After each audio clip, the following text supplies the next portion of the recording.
Hi, my name is Gibson, and I'm the creator of the Personal Development School.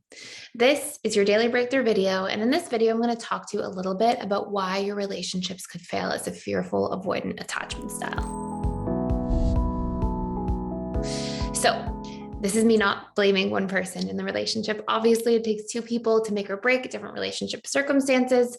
But this is basically going to be a video series based off of requested topics that came in a lot to our channel's comments, through emails to our inbox, and just like each attachment style wanting to know, or different people wanting to know about their attachment style, like what the make or break points are. Like, what are the things that I'm likely doing that are hurting me in relationships, that are pushing people away, those sorts of things. So we're going to cover the top 4 to be aware of as a fearful avoidant. The very first one is mistrust that sometimes then leads to accusations. Because fearful avoidants have a fragmented internal trust baseline, meaning that usually trust has been eroded in past relationship experiences. And so there's essentially programmed subconscious associations that say, I can't trust people. What's likely to happen is there's this constant feeling of suspicion. And you may trust somebody to a certain degree, but when it comes to not violating a romantic relationship, not cheating, not lying, not betraying in some form, usually whenever there's a little change in a pattern, right away the mind goes to worst case scenarios. So maybe somebody's calling a little bit less, texting a little bit less, whatever it might be, and it's like change in pattern. Like, what does this mean? They're betraying me, they're doing this, they're doing that. And so there's some kind of jumping to conclusions type of thing that happens as well, sort of creating assumptions.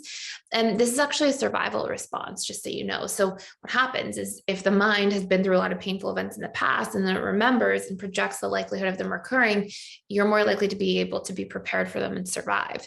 And this is where this comes from. But survival responses don't necessarily produce the best emotional outcomes. And especially in the world we live in now, because it's not so survival oriented all the time. So what sometimes follows is, when you jump to these conclusions, you then have these accusations. And over time, these can be really defeating to a relationship, because somebody will also want to feel like you trust them. That's a sacred part of a relationship, is to feel like there's a connection and trust established. And so when somebody feels like, okay, you don't trust me, they can get hurt, they can feel disconnected, disempowered, hopeless, these sorts of things. And on top of that, there's usually not a healthy form of communication. Like, I'm afraid, I'm nervous, I need reassurance, I'm feeling disconnected, can we communicate more often? Instead of a healthy opening of conversation, there's usually a closing and an accusation. And these can be things that long-term have really dramatic effects or detrimental effects on relationships. Number 2 is then this is sort of following the next part, is this unwillingness to be vulnerable. And a lot of times fearful avoidants can be vulnerable when things are good, but the moment things are on the rocks or there's a challenging time in a relationship, that vulnerability feels so scary. And there's this deep subconscious assumption, you're gonna get hurt, the person's going to violate your boundaries or hurt you in some way. And so because of that assumption, it's almost impossible to be wanting to open up. And the hard thing is that fearful avoidants, they usually feel a lot. They feel a lot of their emotions. And so it's difficult for somebody to have so much emotion and then have nowhere to put it. And then it usually comes out sort of more in unhealthy ways more often, and can show up as things like spitefulness. Our third major reason relationships fail is pushing other people away, because literally you're assuming bad things, or you're assuming the person's betraying or hurting or doesn't want to be with you, or is going to get bored, or is going to leave anyways. And so instead of being able to reconcile that or ask for needs and talk about your needs or state boundaries, there's just this act of pushing away.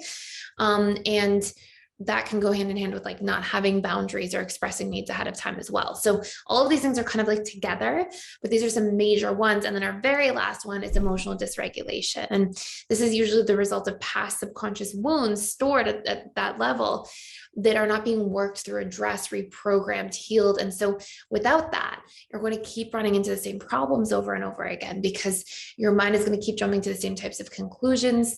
You're going to keep having the same unmet needs. You're going to keep having the same boundaries violated if you don't know what they are and you're not able to express them. And again, of course, there's 2 sides to everything, but these are usually some of the biggest places that fearful avoidant self-sabotage. And it's really hard on the fearful avoidant going through this, because this is a really tough thing to feel. It's hard to love someone, care so much, feel a lot, and then feel so suspicious at the same time, or feel like distrusting, or feel like they have so much power over your emotions, and like you're happy one day, you're on the rocks the next, and it's just this sort of back and forth. And so, I really urge, if you want to do a much deeper dive, I really try to put resources out there as much as possible. And we have courses you can check out for free. And the two that I would do if you are a fearful avoidant is reprogramming your fearful avoidant attachment style. It gives you lots of tools, lots of insight awareness, and also how the fearful avoidant will show up in each of the 6 stages of relationships. So you can pinpoint, like if you're in the honeymoon stage, if you're in the stability stage, if you're in the power struggle stage, and know like what problems you might run into and what you can actually do about them proactively. We have a lifetime promotion that we have going on.